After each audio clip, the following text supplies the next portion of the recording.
All right, we're live. I'm live. What's going on? How's everybody doing? What's going on, folks? It's going to be an interesting episode. So we'll give everybody a chance to get in here.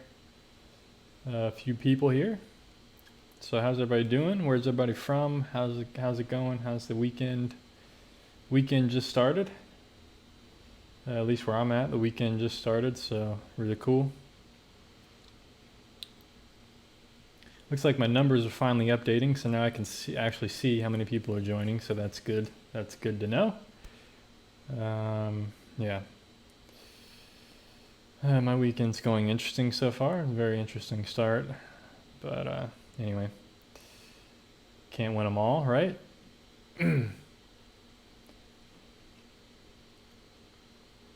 Hey, how's it going?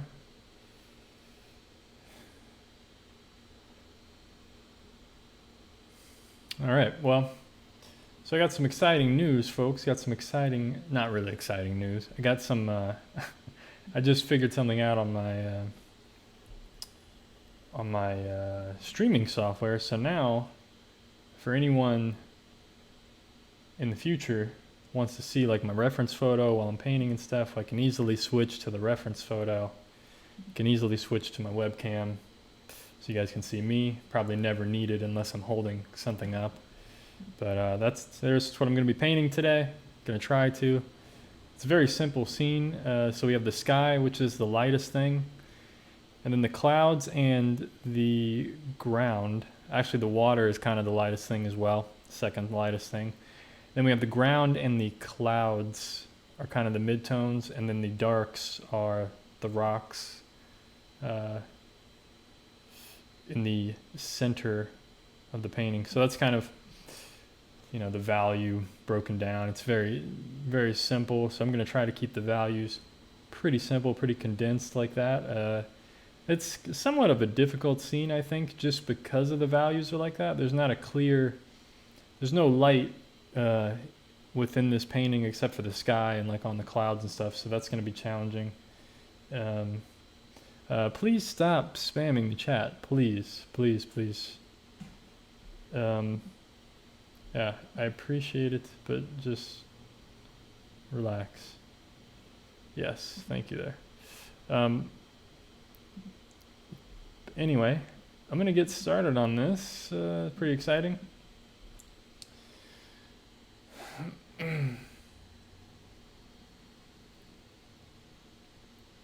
I know this is going to be bad. Well, good. Thanks for the thanks for the positive words. It's perfect. Exactly. Yeah,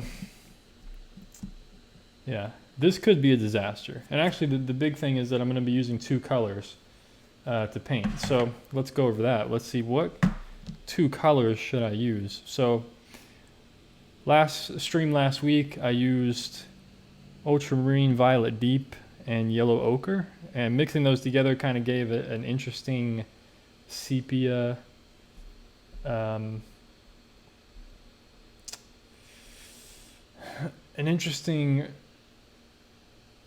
gray. And I have a few other choices that I could do. I could do transparent red oxide with ultramarine blue, which when I mix those together, you get a gray that's just like black. And then I can either warm it up or cool it down, depending on whatever I want. Or something else I could try, which is very, very challenging, would be alizarin crimson, which is a very strong color, and this cobalt. I think it's cobalt teal. I think that's the name of that color. Let me double check real quick. I kind of forgot what it's called. Yeah, cobalt teal, which is also a very strong color. I mix those together. I don't exactly get a gray, but I get something that's somewhat of a purpley gray. So I might try that one. I might try to do the very challenging one today. And this is kind of an opaque, semi-opaque color. And this color, this permanent alizarin crimson, is very staining. They're both very staining colors. So and very strong. So we're going to be challenging for mixing color and stuff like that. But I think that's might be what I go for the two colors today. Yeah, it could create some kind of interesting harmony. I don't know. We'll see. But let me get this drawing in before I put you guys to sleep over here. So let's try to get this drawn in.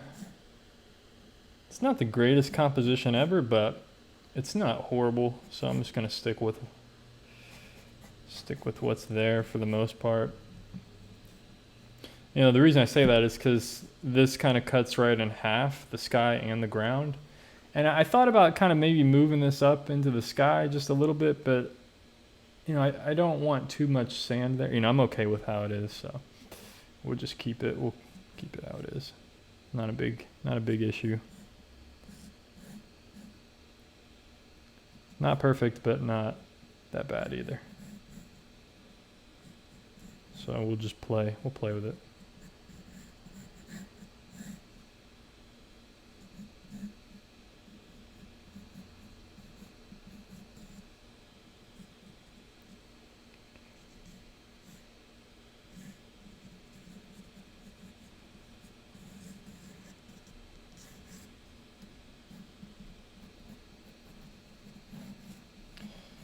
So I don't need the sketch to be like super perfect or anything. It's just about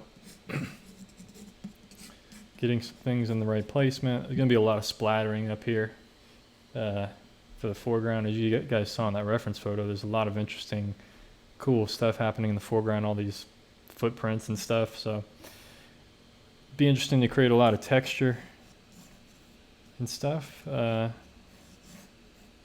watercolor, I love trying to create texture and things in my watercolors. So we'll see if I can pull that off, make it interesting. Try. Because it's all palm trees and stuff, so I'm trying to make a lot of this very soft against the sky. Super, super soft. And there's some kind of expensive apartments or houses up here. This is this particular beach is Laguna Beach, or it's actually known as Heisler Park, I believe, but it's basically right next to Laguna Beach. You can pretty much walk right to Laguna Beach.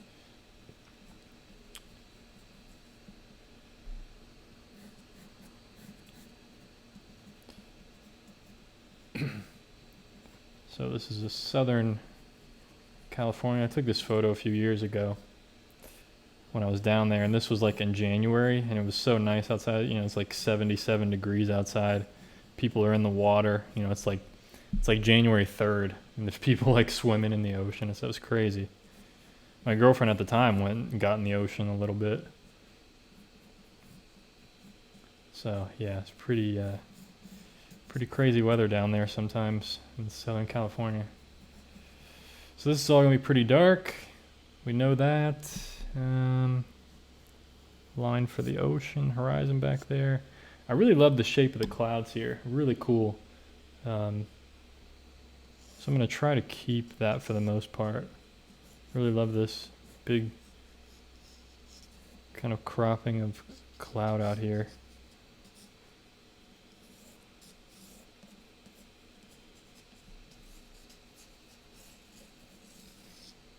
Creates a lot of movement in this background. You know, diagonals in a painting like this, or in a photograph or whatever. I like that the sky kind of mirrors the ground a bit. It's not perfect, but it's cool that this kind of points you here, and then this line points you to this. So that's one thing that's cool about this composition. But also, diagonals create movement in a composition. So if I had usually horizontals give it like stillness, keep it quiet. But when you have diagonals, that really creates movement in the scene. So, am I thinking to use wax resist? Now that you mention it, it might be good up here in the clouds against the sky.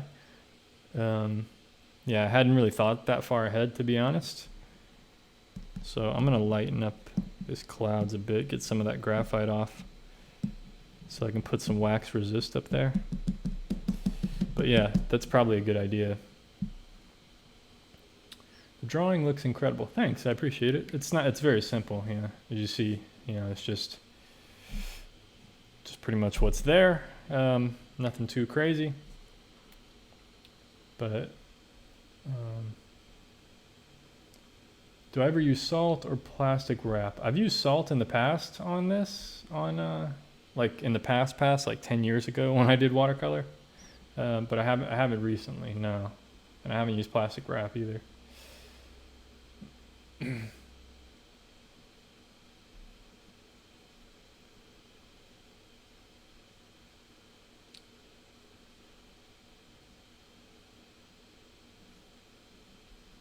Somebody earlier said hi from Brazil. Thanks for tuning in. I appreciate it. Just want to make sure I didn't miss anything. We have a big somebody spamming the chat there, so just trying to get through all these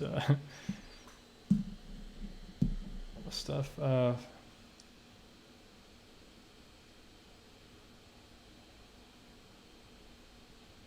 Awesome, Philip. Philip says, just give me an update on watercolor that you purchased. And it's being framed. Awesome. Thanks, man. I look forward to seeing it. Hope it turns out well. Hope it looks nice. I was actually inspired to do a live stream today because I sold 3 watercolors today. So I was very, very excited about that. I sold 3 watercolors today. So this is kind of to me, this is kind of a celebration stream. Celebrating that fact. It's not something that happens. Actually, it's never happened. Never really sold like that before. There's only like one other time where I've sold more. There's only like once or twice where I've sold more in one day, like as far as amount wise, like money wise, but never really had 3 paintings sold like that. So today's a celebration, man. So I definitely appreciate everybody that supports my work, whether it's just watching these videos or leaving me messages or comments or emails or if you buy a painting from me, it's really awesome, man. I really appreciate it. Definitely appreciate it. And one thing I want to mention is that you can check out work that I have available on my website at schaeferfineart.com. I have drawings for sale on there. A lot of drawings for sale still right now. Nobody's really picking up on the drawings, which is cool. Not a big deal. But my watercolors are going very quickly. They're not almost gone, but there's a lot gone that,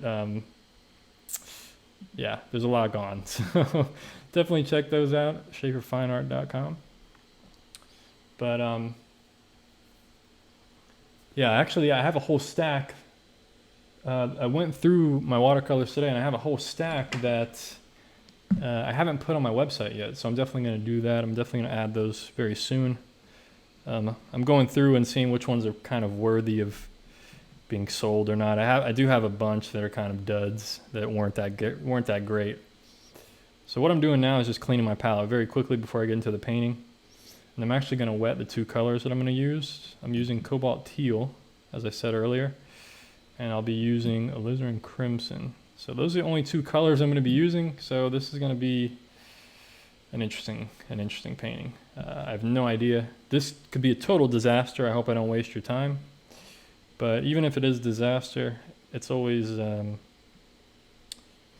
could still be fun. You know, it's still something to learn. Try to figure out what went wrong, if anything goes wrong. But hopefully we'll have a good painting here. We'll have a good experience. So I'm just using some water, cleaning it off, and then to wet the palette, and then just brushing it off. So now I got some clean areas to mix some color in. Perfect. All right. Wax resist. Before I forget, let's put on some of the wax resist. So we got a little bit up here.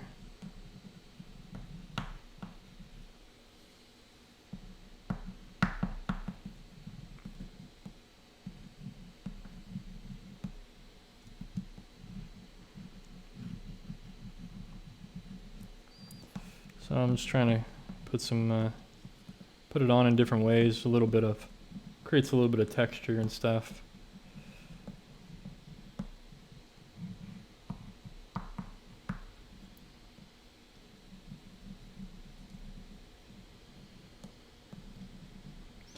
Hopefully this works. Hopefully it doesn't look awful. That's pretty much all I need, probably. Maybe a little bit more here. Okay. Cool. We'll see if that works.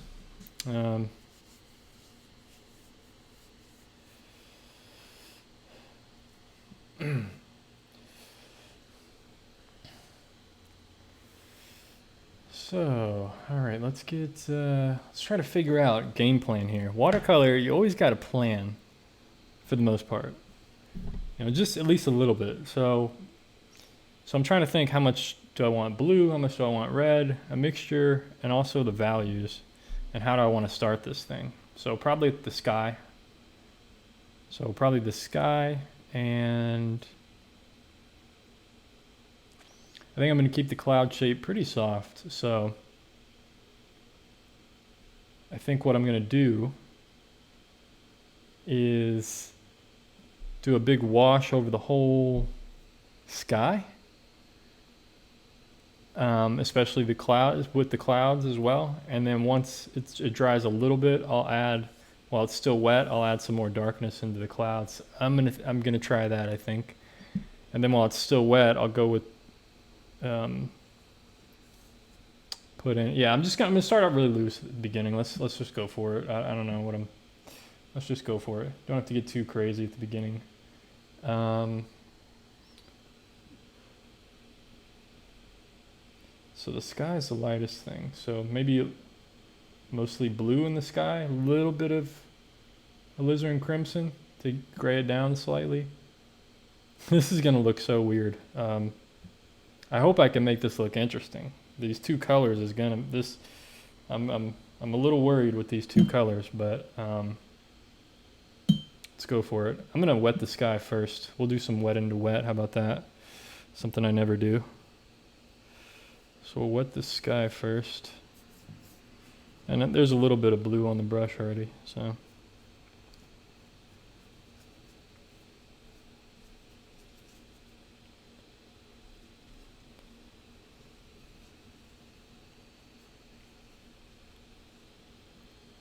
And then now we'll just dip into it. Try to keep it light.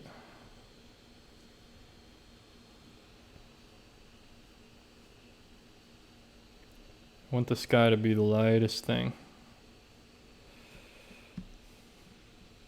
And the cloud's going to be a little bit darker, grayer, so more alizarin, more cobalt teal, a little stronger. I can actually get a nice purple color. So this is kind of the gray that I can get. It's kind of a purpley color.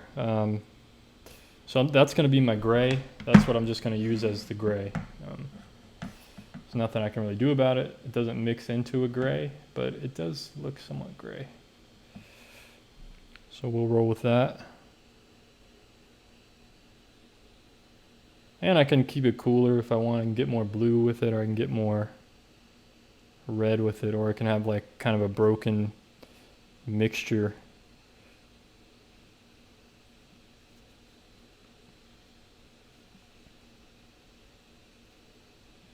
You know, some areas I can have more red, some areas I can have more purple. It kind of already, with the way the pigment is, it kind of already does this cool mixing.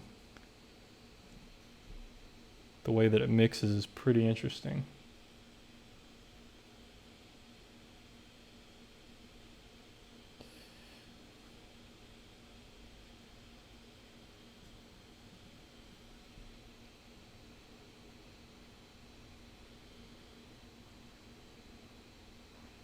Wow, look at that. Wow, that is crazy.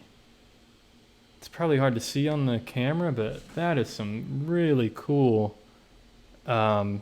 effect of it blending together. It's kind of giving this, it's kind of separating a bit in a way.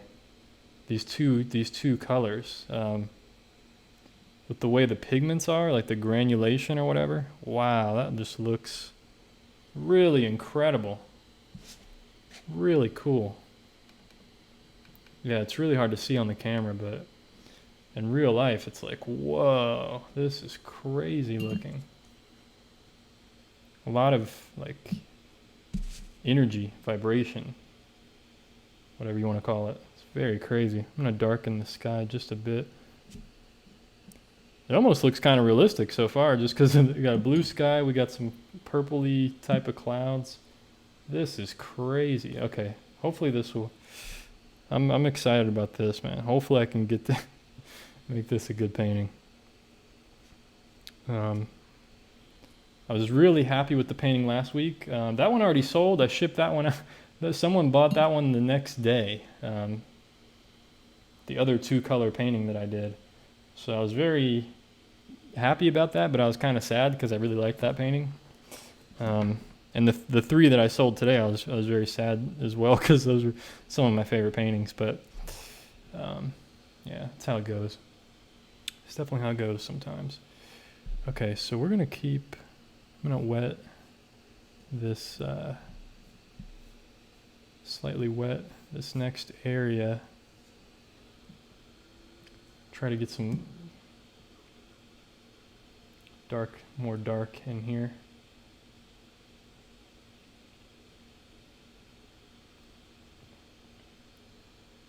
So I'm just gonna go for it. I'm just like, let's see, is that really, it's still kind of pretty wet. I don't know if I want to do it yet.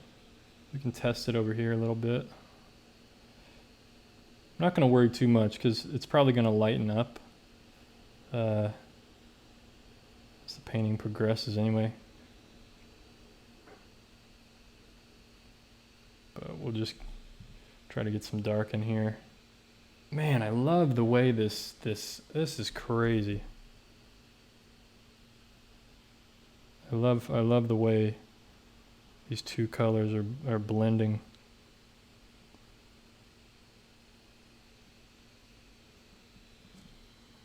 Yeah, I wish you guys could see. It's like red at the top. Here, let me try to lighten this up. It's like red at the top and the bottom is this blue. Man, it's just incredible. Incredible color harmony. And that's really the cool thing about using these 2 colors or a limited palette is it's not about the, you get this incredible color harmony. Even on the palette, they're separate. As it's drying on the palette, the colors on the palette, they're kind of separating. And I think that's what gives this really cool effect, is that these colors are separating just with the way that the pigment is made. There are 2 different kinds of rock or whatever that, whatever the pigment's made out of. Or, I'm not a scientist or whatever. I'm not really sure, but you got cobalt teal, obviously, I don't know, some kind of cobalt or something. But I don't know about alizarin permanent or whatever, but who knows what they're really made out of. But it's really interesting to see them, the way they kind of separate. I'm kind of getting ahead of myself here with darkening this rock up here because I need to paint the water. And I'm kind of talking too much. I got ahead of myself. But I'm loving this red and this softness. It's going to be cool when I darken that later on in the painting. Let's go over. I do need to darken that building though, at least a little bit. Okay. Yeah, I got ahead of myself here with these rocks. That's all right. That's all right. That's all right. So I'm gonna do the whole foreground. We'll do it separate. We'll keep the water lighter like the sky, so more blue in the water. 6:30 a.m. in my country. From Bangladesh. Cool. Bangladesh. Yo, this is beautiful. Thanks. Yeah, I'm loving, man, I'm loving the colors here. This is really crazy.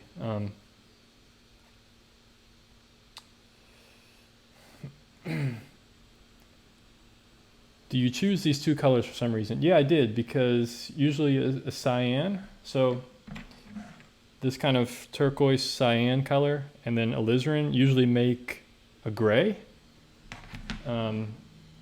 Cyan and magenta, or cyan and red make gray, so that's kind of why I tried to pick two colors that could potentially make some kind of gray. And these kind of just stuck out to me, and I decided to roll with it. Like I said, could be a complete disaster. I have no idea. I'm just making this up.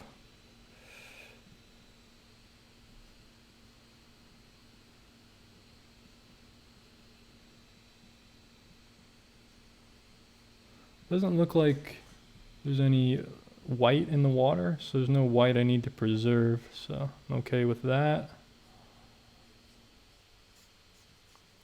As long as I just keep it a little bit lighter, should be good. Darker than the sky. Looks like we'll have to darken that cloud a little bit back there, just to separate it from the water. And that's no big deal, it's fine.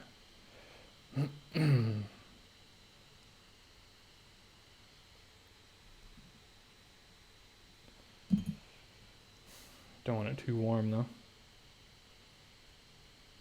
Yeah, this is actually really crazy practice, because these colors are very strong. So it's really forcing me to be careful with the way I'm mixing these. You know, I end up adding a little bit of alizarin and it overpowers the mixture. Then I have to add more cobalt. You know, it's like, it's a really interesting exercise for artists out there. Anybody interested in painting, actually doing it, this is a really good exercise, because it's using these strong colors. It's really teaching me to be careful with my color mixing. So there we go, kind of separated the clouds from the sky a little bit more, and the water. So now we have these two different values. I might need to make the water a bit darker. I'm not sure. Maybe not, maybe not. Let's do the foreground now. So I think I might go a little warmer with the foreground, just because it's closer to us. So maybe a little more alizarin in this mixture. Actually, maybe, yeah, I don't know. I'm not sure.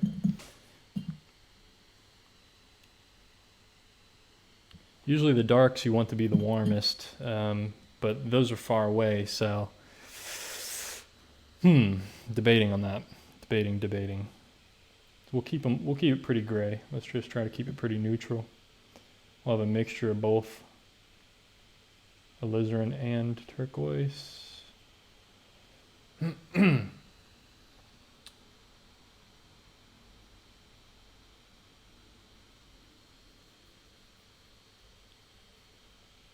Yeah, the beauty of watercolor is this separation, this granulation you get.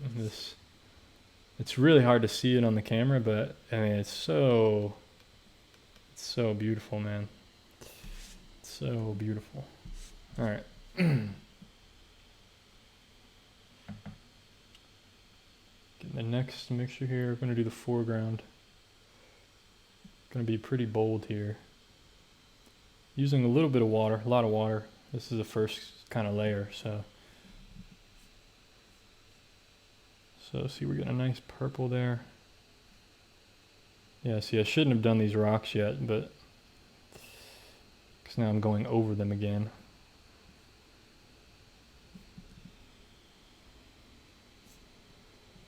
Ooh, nice dry brushing there. I like that.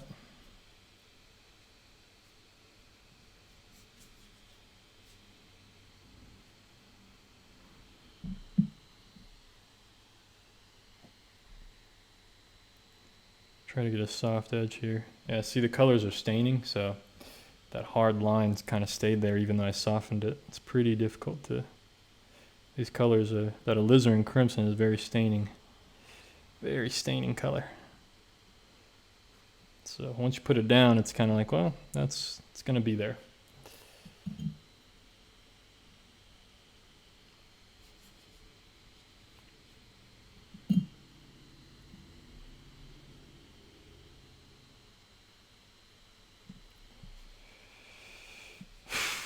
Okay, all right.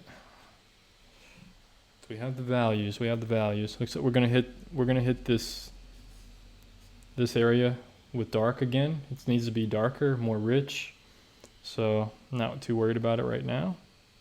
As far as the values, because I know I'm gonna darken this, so it's gonna pop more. But I'm just trying to maintain. Okay, we have the sky with the cloud, the water, foreground, and then that's gonna be darker. I think we're pretty good here. I could probably even add more pigment into this foreground because I know it's going to lighten up as it dries a bit here. I'm kind of afraid to do it, but I know probably needs to just be a little stronger, at least close to us.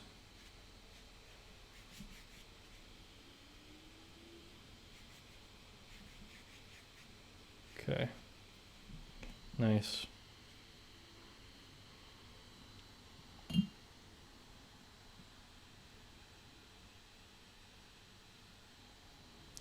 Trying to maintain that nice line of perspective there.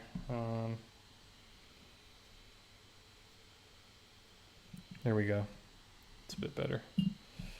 Definitely a bit better. Okay, I'm liking the softness I got going on. Really soft clouds, soft tree line there. I like that. Yeah, once this dries, it'll lighten up a bit, and then I think this is almost dry. So we're gonna add in the rich darks there. There we go, a little more realistic looking. Man, what an interesting color harmony. Oh, I was talking about color harmony earlier. That's important. So there's an artist back in the day, like 100 years ago, maybe a little more than that, named Anders Zorn. I don't know if any of you guys have heard of him, Anders Zorn. And he was known, he was an oil painter, but he also did amazing watercolor, incredible watercolor. So detailed and yeah, just crazy realistic watercolors, especially for a time with no color cameras or anything. You know, it's just like the scenes he was able to create, crazy.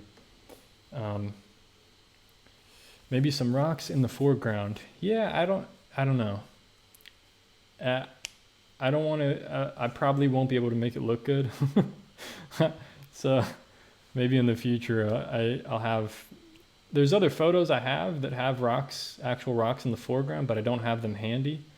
Because I would like to use a reference and not just make it up. Because if I try to make it up, I'm going to butcher it. So I probably won't add any rocks in the foreground. Just be a lot of splatters. And I might create some kind of dark line of footsteps to lead you back in. But anyway, Anders Zorn was known for... I actually have one of his books, I think. If you guys want to see some of his work real quick while this just dries just a little bit more in a few minutes. But I could show you some of his work. But he was known for, he only used, for the most part, not always, but he was known for a 3-color limited palette. And he used yellow ochre. So I'll show you what he used. He used yellow ochre, titanium white, which this isn't titanium white, but he used yellow ochre, titanium white, vermilion, which was like a cadmium red, and ivory black. So those are the colors he used on his palette. He did a lot of portraits, and that's really great for a portrait, beginner kind of portrait palette. So he had black, red, and yellow. And the cool thing about his work is, since he wasn't really concerned about color, and he had such a limited palette, the amazing thing about his work was the harmony between the colors. You know, and that's kind of what this is showing, is like, it's about the harmony between the colors and the values, not necessarily the color that makes the painting great, you know, to create emotion, create something interesting. But so yeah, usually color harmony is more important, or can be more important than other aspects of the painting. So rather than getting, you know, super accurate color or something like that. I'm gonna skip to a smaller brush here. Something I rarely ever do, but I'm actually, feels like I need to do that. So this is a number 16 round. I was using a number 8 quill. You can see it's quite, handles a lot more water. And I can still get a nice point with it, which is great. But I think for back here, I just need a smaller brush. I might even switch to this number 10 round for some of the tree texture and stuff. But for now, I'm filling in a large area of these darks, so I'm gonna do this smaller, slightly smaller brush. Using less water now, more pigment, because I want to go darker. So I'll show you guys how I'm mixing now. A lot less water, more pigment. So you can see it just creates a real nice, so the dark part of it's cool, and then the lighter part of it is warm. So yeah, you get this really interesting mixture. And then when you put it down, when I put it down on the page, it's kind of what happens. It gets this interesting separation between them. So I'm going to get a little bit more water than that, just a little bit more pigment.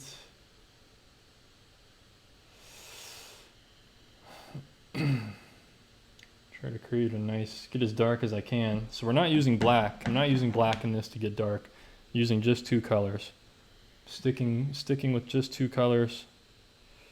Trying to get a lot of color going here. Trying to get the darkest mixture I can between these two. That looks like that's what I'm going to get. So we'll try and put that down, see what it looks like.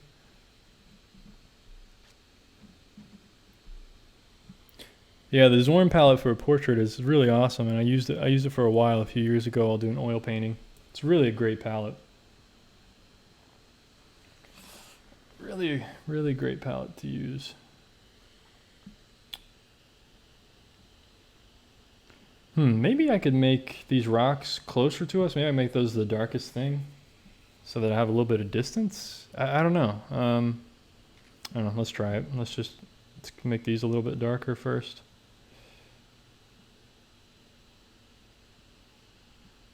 Ooh, getting some nice texture there.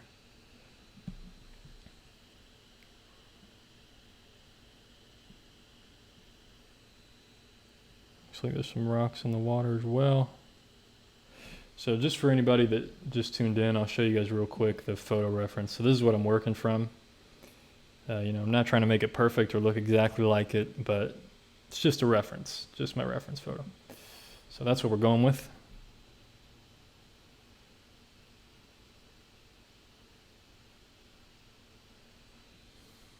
Nice, nice. Got some rocks in the water there. Looks pretty nice.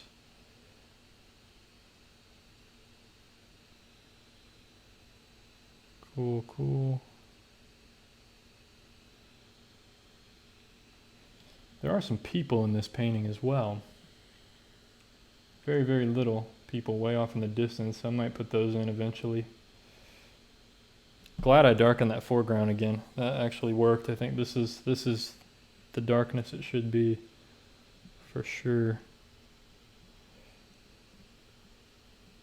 Looks like there's some rocks here too or something.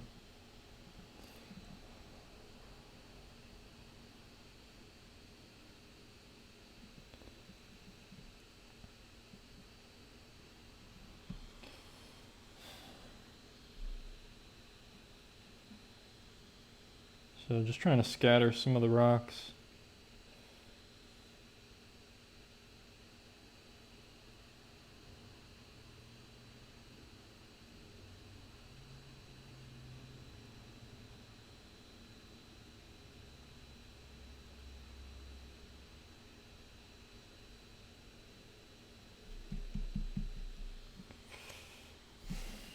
Soften that towards the edge, just soften. Okay, all right. Looking good so far, I think. So that kind of gives me an idea of how dark I might go for the background. Like I said, I might go a little bit lighter than that, just so there's some kind of, a little bit of depth within the painting. It's just an idea. Just an idea.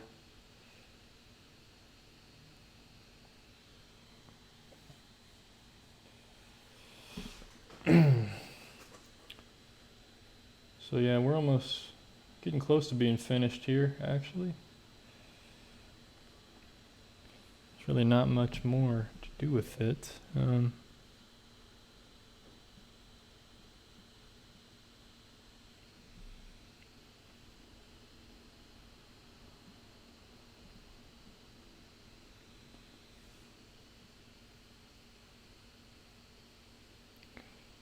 Boom, rocks in the background here, looking good.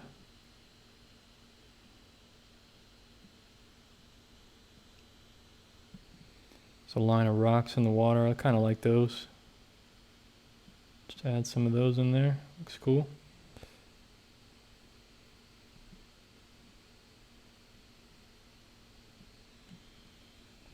Nice, nice. Kind of connect this foreground rock to the background. Keep all the dark shape kind of one shape for the most part.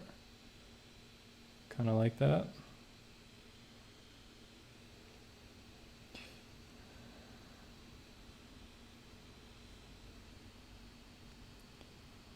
Definitely want some texture for the trees back here. So we'll do some dry brushing and stuff in a few minutes. Get a little bit thicker with the paint.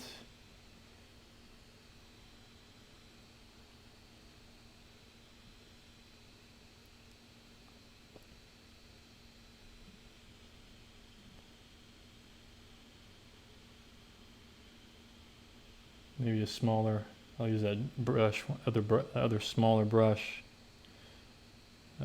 Since it's dry, haven't used it yet at all. So, literally be using a dry brush to do some dry brushing.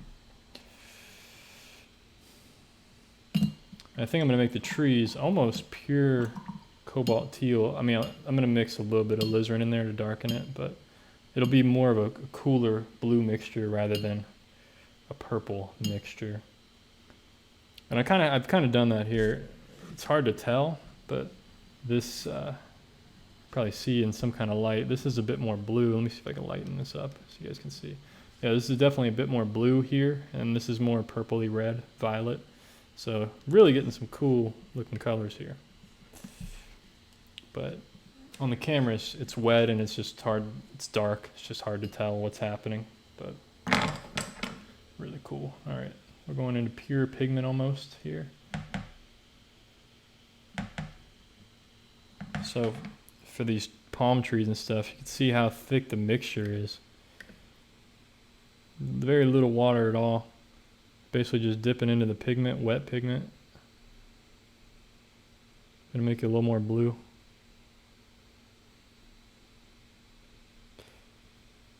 I'm just gonna get some nice, hopefully we'll get some nice texture. Yeah, let me keep it zoomed in. So for the palm trees and stuff back here, try to get some interesting, see that texture I'm able to get? Let me see, you guys can see that. See that dry brushing I'm able to get? Really cool.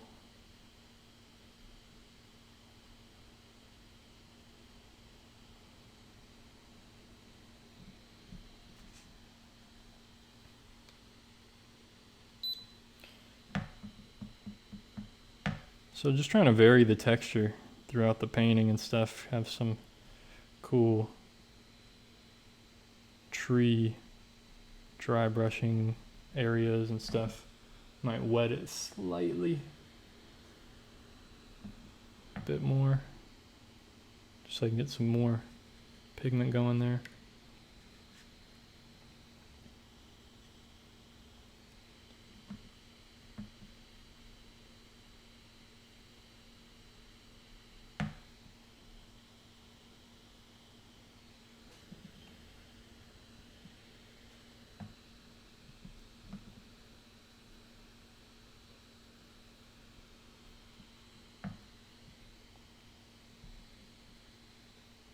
So there's just a bunch of trees back here and stuff, so that's just what I'm painting in.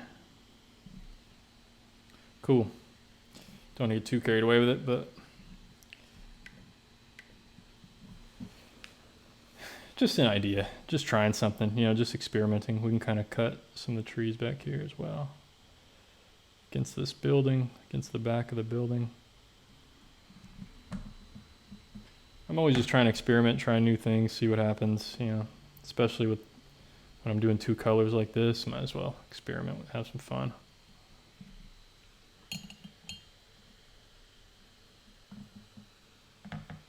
Just try to see, you know, how dry can I get it? How soft can I get it? You know, add some more pure cobalt teal into some of these trees. Just get some interesting, you guys can see that now. Just added more cobalt teal in there. Just getting some real cool color effects. Kind of separates it from the ground, from all this rock. So just getting some interesting effects and stuff.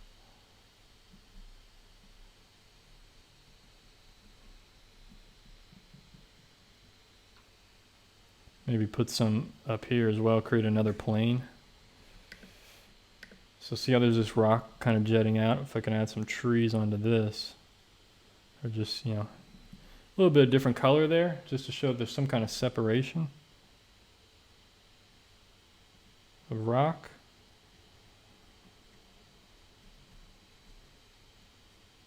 Trees in front of this house and stuff as well.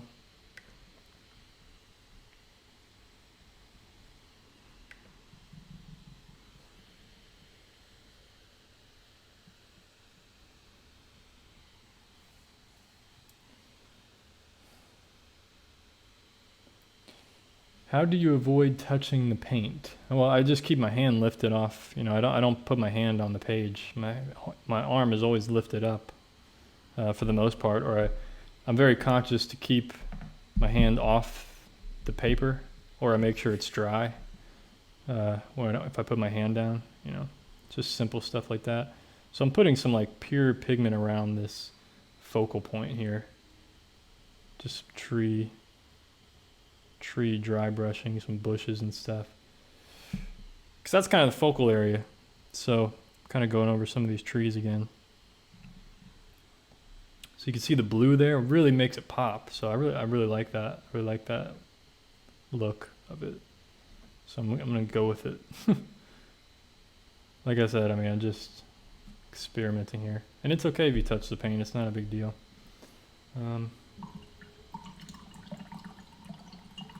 Yeah, definitely going to start doing more wet into wet. I really like the softness of things, so just going to keep playing around with that more, trying to experiment, like how soft can I make things and still have the painting look cool. Have all this softness and then boom, these hard dark edges against, you know, looks really cool. And I think I might darken the water a little bit at the end, like glaze it around this area so that it looks like the rocks are kind of reflecting a bit, because it does.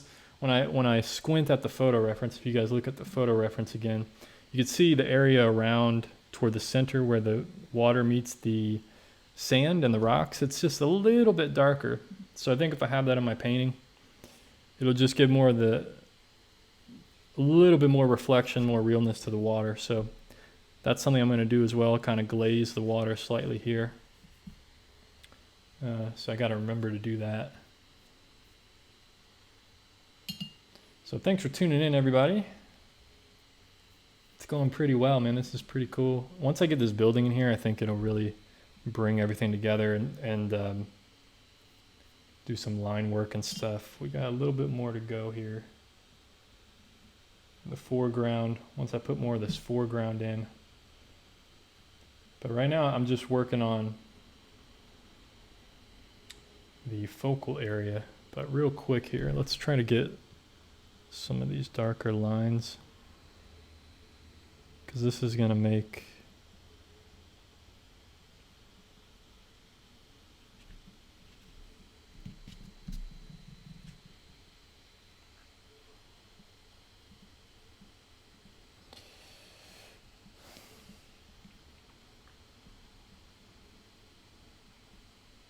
should probably splatter. I'll leave some of that for splattering, but just have some dark lines here for the coast.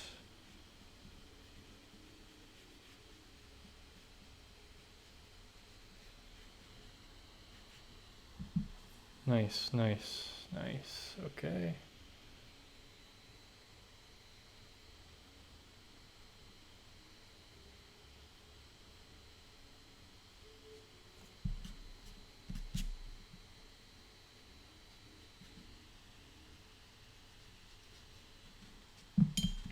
All right, just some subtle effects. See how that brought it to life already?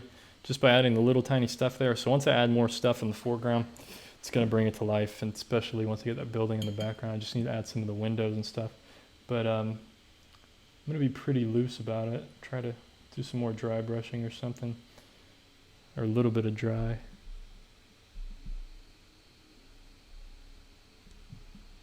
Or just try to put it in quickly, you know, it doesn't have to be dry. We'll just put in some of these window shapes. Doesn't have to be anything crazy. And the whole building actually probably needs to be darker, so I'm probably going to glaze it.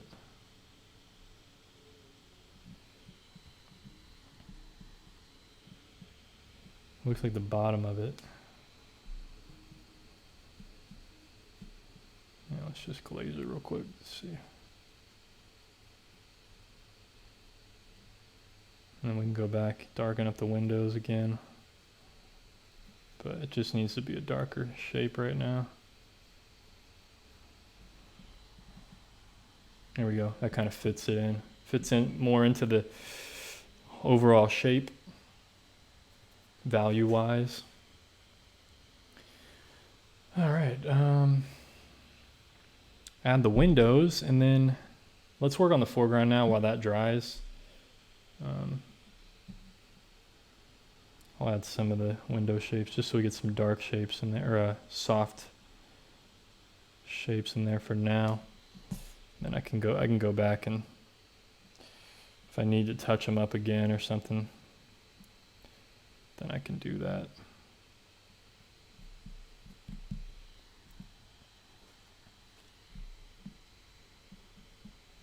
All right.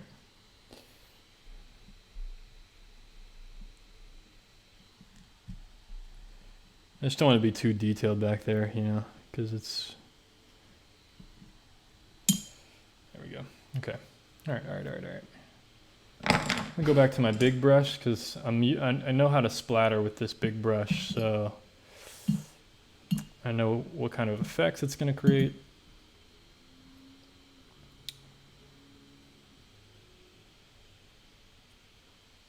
So we're going to do some splattering here for the foreground. Because if you guys take a look at the reference photo, all these little bits of footprints and stuff, I'm going to splatter in the foreground here to create some of that. See how this goes.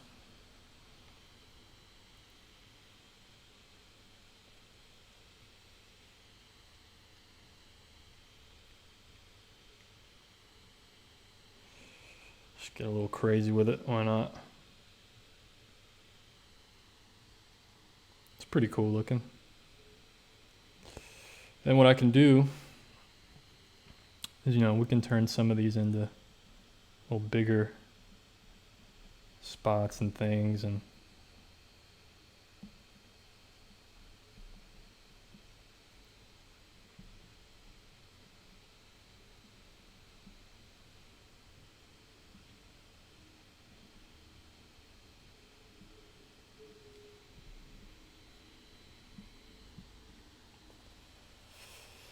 so then it looks a little more organic, so we have different shapes. And then back here we want things to be a little more flat, because things in the distance kind of flatten out normally. And we can lighten some of these up kind of.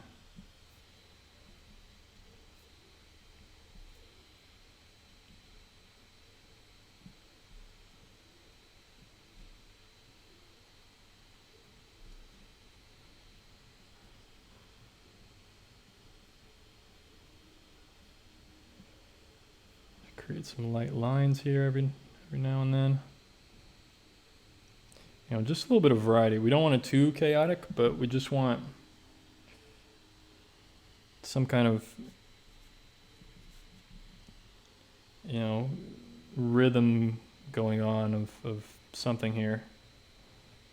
Wow, look how crazy that is. So the dots look red.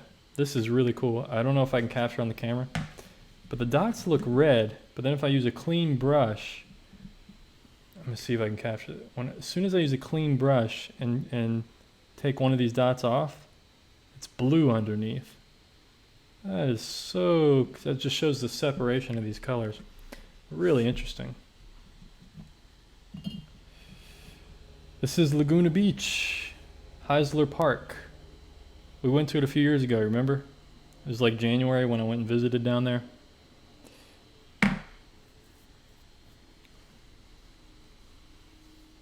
We took photographs in the evening and stuff after the sunset. This is one of those photos. So. Brandon, what got you into watercolors more than oils lately? Well, I haven't used oils in about a year or over a year now. I started using watercolor when I took a trip to Alaska in May 2018. I was looking for a compact plein air setup that I could use for traveling, and watercolor made more sense to me than oils for traveling. And that's what did it. That's what got me back into watercolor, and I loved the simplicity of it. It just made more sense. All right, I'm gonna glaze this water real quick because it seems like I can do that now.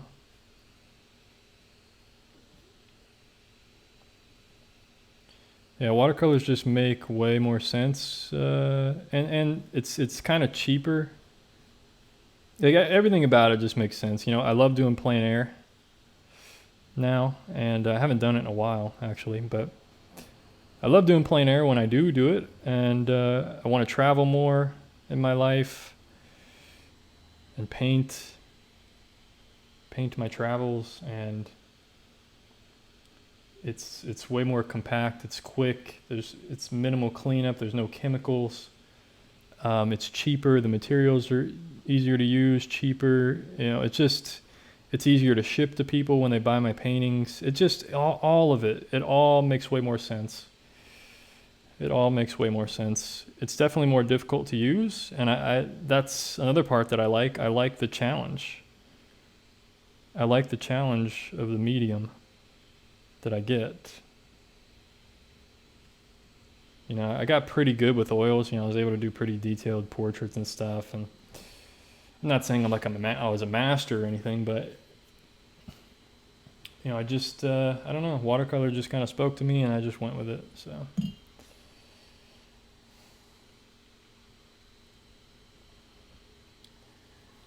All right, what more do we need here? We definitely need like a little wave in the water. We need some different value there in the water, I guess.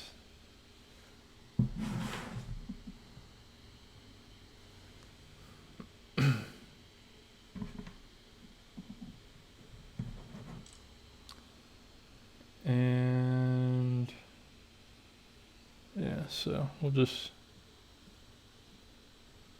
add a little value there. Look at that, got a wave instantly. All I did was just create a different value. Maybe the illusion of other waves back here.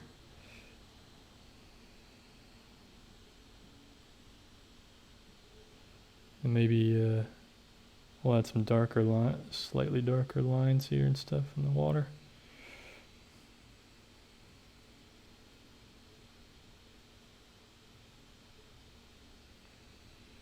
Don't want to get too crazy, but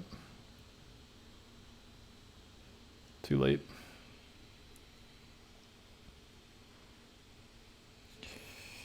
All right, looks more like water now, I guess. Kind of blend some of this out, soften this.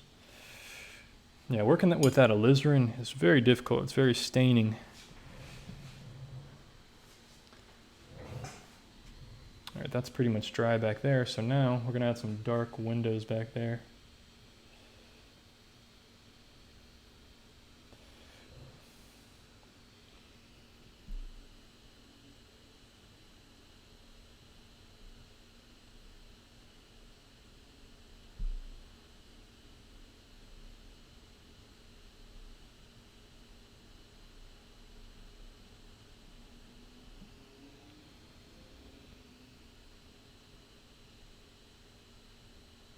Just a few vertical lines to kind of show it's some kind of structure or something. It's kind of cool, I think.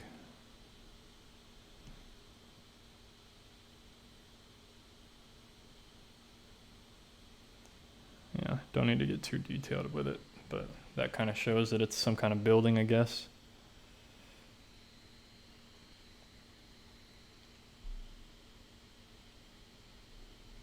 Hopefully.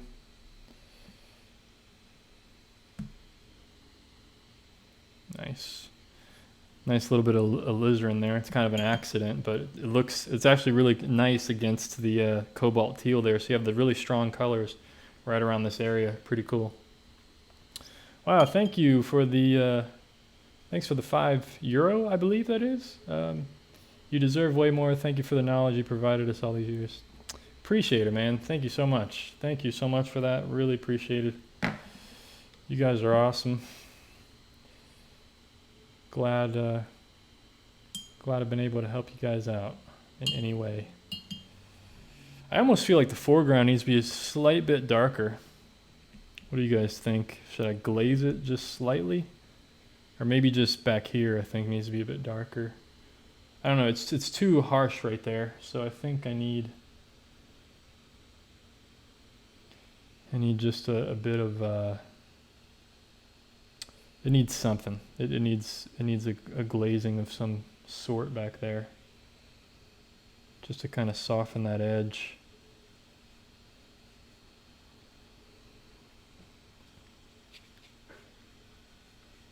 There we go. Maybe that's what, I think that's what was bothering me. There we go. That kind of helps it out a little bit. Just kind of softens that edge a bit and puts it in more shadow and stuff, kind of connects it slightly more to the background and just looks a little bit better. Oh, another donation, $10 from John P. Thank you so much, man. Really appreciate it. Thanks for the live stream thought processes. Would love to see you get back into some more on plein air videos. Keep up the great work. Yeah, man, I've been thinking about it. I've definitely been thinking about it. Yeah, definitely will do. Definitely will do. Thanks so much for the $10, man. Greatly appreciated. You guys are awesome. Do my best here, man. I do my best with these videos, with these paintings, and I just do what I can, you know? I just do what I can. Try to be helpful, and I just share my experiences, you know? I'm not like trying to be the best artist or be the best teacher or be the best anything, you know? I just do what I love to do. And this is it. This is part of it, you know? So well, I gotta let that dry, but I want to add some people in there. Just some small, you know, some small kind of figures.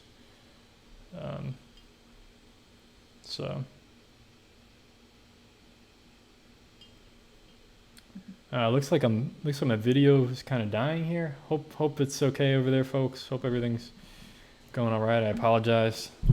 My internet sucks because of Comcast. They don't let me. I bought the most expensive internet package, and they still give you crappy uploading speed. It's very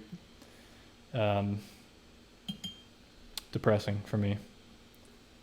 It's really annoying, actually. It's really annoying for me. I'm going to darken some of these little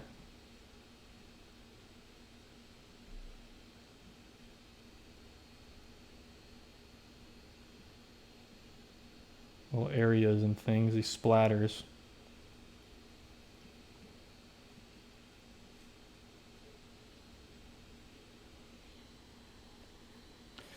So I kind of don't like that. I don't like that there's like even spacing here between these two. So I don't like that. So we'll probably darken this one, make this one a bit more prominent so that there's small space here and then larger space there. So I'm always looking at the rhythm of this. Yeah, I don't really like this one at all. I'm gonna lighten this up, make this much lighter. Try to get rid of that if I can, for the most part. Okay, it's a bit better.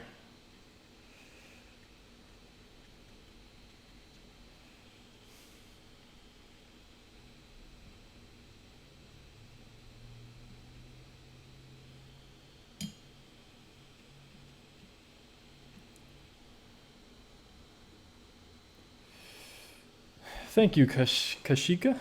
Greatly appreciate it. Hope I said your name correctly. I apologize if I didn't, but greatly appreciate it. Thanks for always tuning in and supporting me.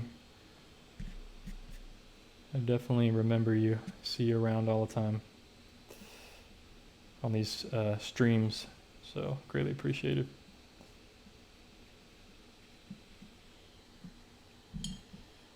Okay. Let's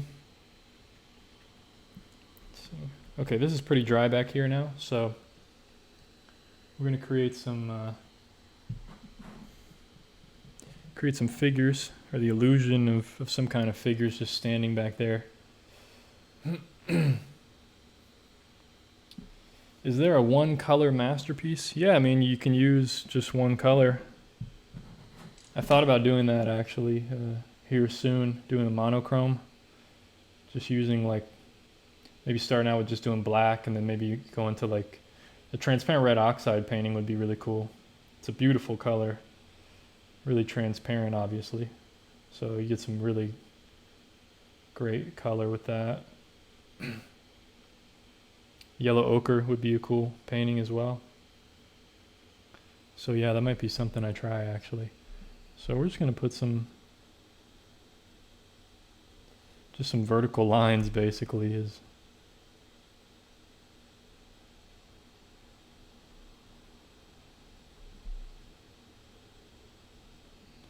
But hopefully it'll give the illusion that, you know, there's just some people back here.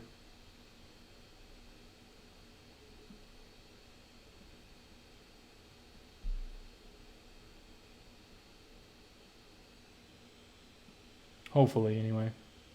Trying. Trying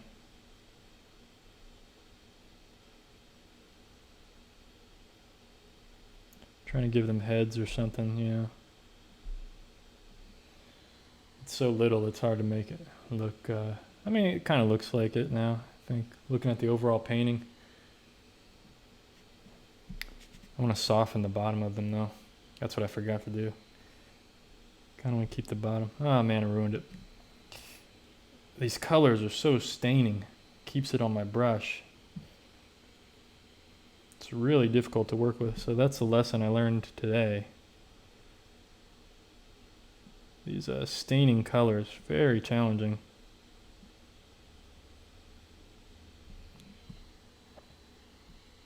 Yeah, I just ruined that one figure.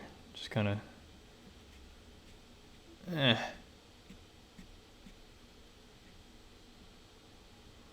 Just trying to create softness toward the bottom of them, and oh well. Oh well. But I'm pretty happy with this. I'm pretty happy with how it came out. I mean, the figures aren't perfect, but I didn't expect them to be. Definitely did not expect them to be.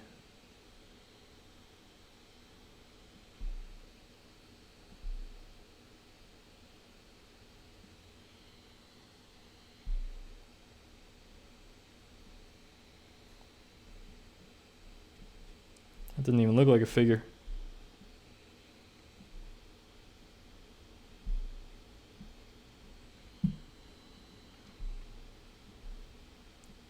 All right, now I'm just losing battle. All right, stop adding people. But I think it's pretty cool. It gives the idea of like, hey, there's some people back here. There's something happening. There's some things going on. Maybe I'll wait for that to dry, but we'll do some dry brushing people. That's what I should have been doing. Try to get those.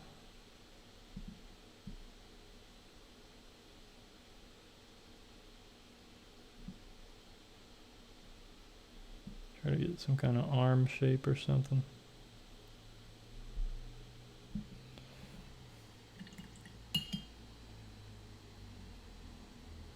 Yeah, this one turned out pretty fun, man. Really fun. I'm gonna try to get one last.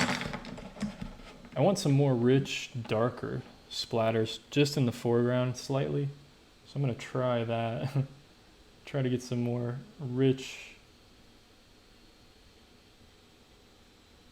dark color to splatter.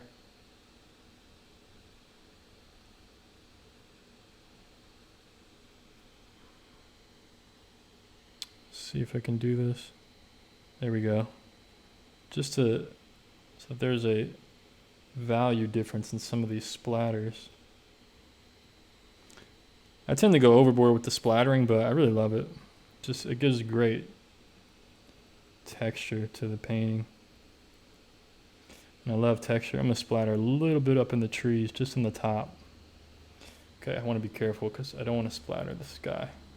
So what I'm gonna do, I have some plastic bag here.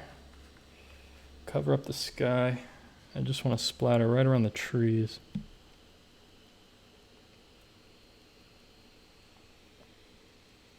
Just slightly.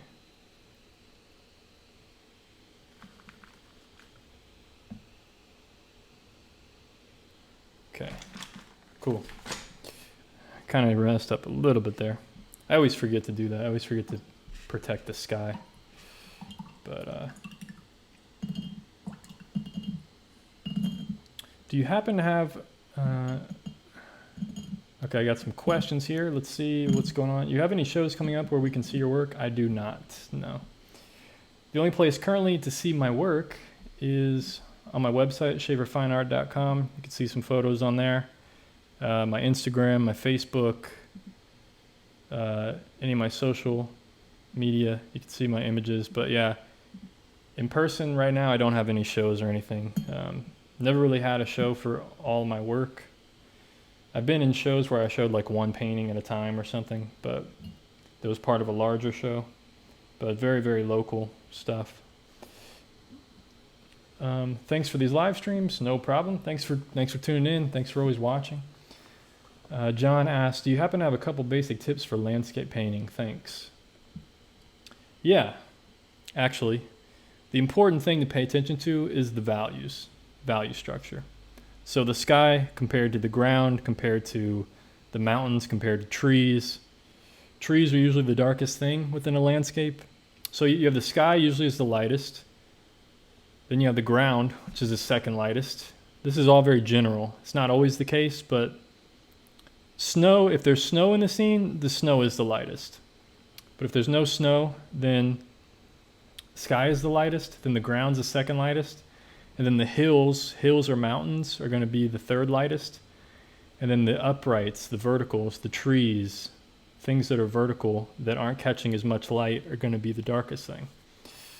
So that's basically that hopefully is helpful. So what I'm going to do now, I'm going to try to lighten up some areas in this background, just give a little variety back there, because I can see in the photo, if you guys look at the photo reference, there is some lighter areas in the background. So I'm going to add that, try to add that. We'll just lighten up some areas slightly. What I'm doing is taking a wet brush and just scrubbing off some of the pigment.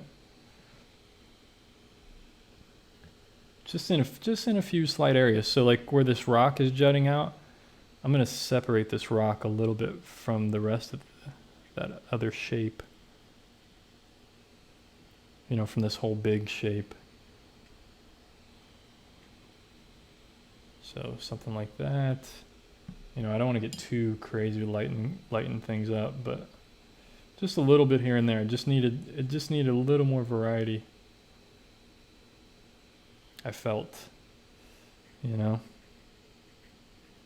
Maybe some more softness back here, kind of soften some of that rock line.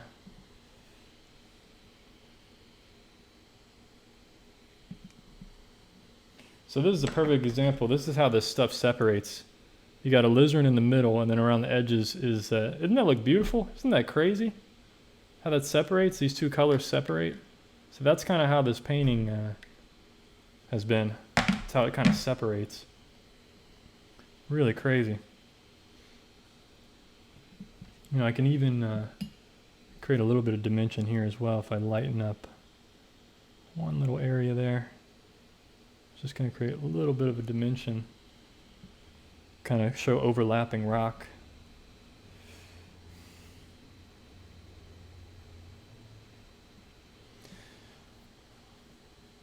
All right, I'm pretty happy. I'm pretty happy with this, I think. I don't know about you guys, but I'm pretty happy with this.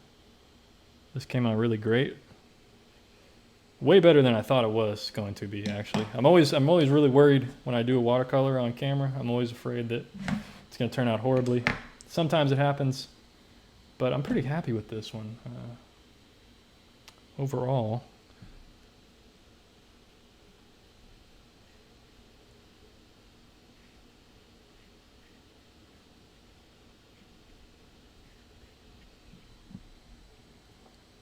So just trying to add some stuff to this water line here. A little more things happening. Feels like it needs some bigger, smaller, bigger rock shapes here and there.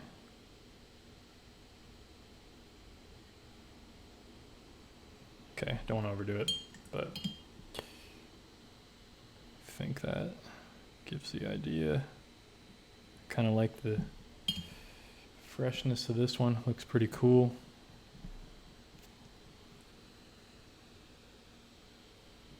Maybe some kind of just slight glaze here, some darker area in the sand.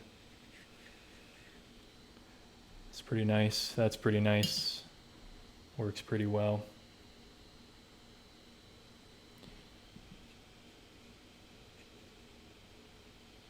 So I'm right at the end here, folks. This is right at the end. I'm just adding very, very small variations and stuff that really don't even need to be there. I'm just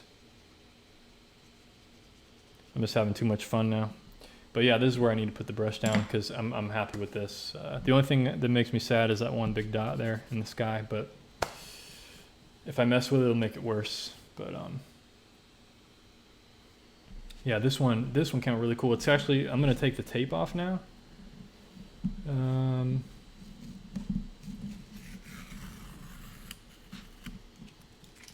this is what's gonna make it look really nice. Get a nice clean edge. Really nice clean edge. Sorry for the folks that just joined late, but you can rewatch the stream. Of course, there'll be a replay if you want to check it out, or check out, so, you know, kind of scroll through it or whatever. Scan through it for the most part. Or sit back and enjoy the whole show. But yeah, this one. Yeah. Yep, I like this one. One thing I want to do, should have did this before I took the tape off, but I just want to soften this back here even more. Just kind of soften that edge. Yep, boom. Soften some of these trees maybe, some of that dry brushing. Yeah, let's stop touching it. Let's stop touching it. Actually, the one thing I want to do, I don't even know if it needs it. It probably doesn't need it. I wanted to do some straight vertical lines here for the palm tree trunks, but it's probably not necessary. But I'm gonna have to put in one or two just to try it, of course, because I'm crazy. Nope, it's not needed. Okay, let's not mess with it. Let's not ruin it right here. Good enough.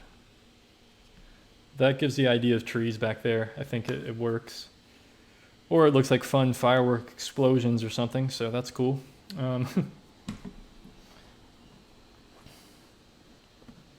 Do you remove your wax resist or leave it? No, you leave it. You leave it. It kind of, it's not something that, you know, it just creates this interesting texture. So if you can see up here, it kind of gives like this dry brushing texture. This is the wax resist. And I put a lot of water on top of it, so it kind of makes it disappear anyway. But yeah, it's something, there's no way to take it off. But it just gives you this interesting texture, and it keeps some of the white of the paper there. So you can see I drew a line there with the wax resist. And you can almost see the lines here that I scribbled, you know, perfectly intact. So that's kind of what it does. It just gives you this rough, nice texture, but it keeps the white of the paper if you use it on the white of the paper. So one cool thing I could do, I'm not going to do it now, but something you can do is when you have a dry surface like this that's painted on, I could put wax resist on this cloud, and then I could put a darker wash over it, and it'll keep this lighter area of the cloud showing through. So it's really cool. It's really versatile. It's fun to use. But yeah, I really love this painting. I love how this thing came out. Maybe I went too dark here on some of this, but I don't know. I don't know, man. I think it looks cool. I still don't like this hard edge. I need to soften it slightly. Darken some of that. Okay. All right. Yep. Let's stop messing with it. I think I've just looked at it too long, but what a crazy looking painting. But see, it's that color harmony, the mixture between these. It's not the, it would be cool to have a really bright area of alizarin crimson, or just a very slight. Should I try that? Should I go for it?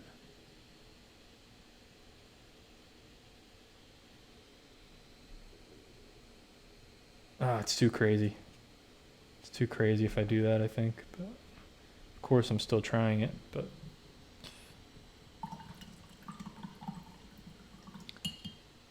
Yeah, just mixing the two colors over the whole thing gives this nice harmony, but. Yeah, let me try to get the right exposure here. Probably something like that, I guess. But I'll probably post this on my website for sale later on, so if anyone's interested or whatever, you know, it'll be up there. But if not, it's cool too. But hey, what's going on? What's going on? Thanks for joining. Yeah, this is only two colors. So one last time, there's the reference photo. And here's my beautiful face. No, doesn't matter. But you can check out more of my work at my website, schaeferfineart.com. Like I said, I got drawings for sale on there. My watercolors are going quickly. I just sold 3 of them today. So yeah, going quickly. So definitely check those out at schaeferfineart.com. And thank you guys for tuning in. The next live stream will be a drawing live stream. And so, yeah, Philip, exactly. And he says, Philip says, and now we come to my favorite part of these live streams, when you go back and forth with what you should do, even though you should leave it be. Yeah, exactly. Exactly. The only thing I should do right now is sign it and be done with it. And that's what I'm going to do real quick here.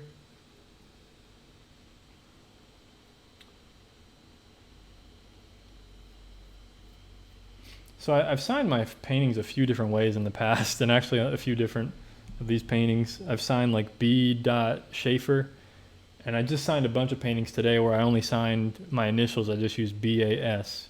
So I think I like, for this size painting, I think I'm just going to do my initials from now on. It kind of, you know, I don't want to distract from the rest of the painting, so I kind of like just signing my initials here in the corner, and boom, can't even really see it. And that's how I like it. It's there if you look for it, but when you look at the painting, it doesn't distract from it. So anyway, see you guys on the next stream. Thanks for watching. Peace.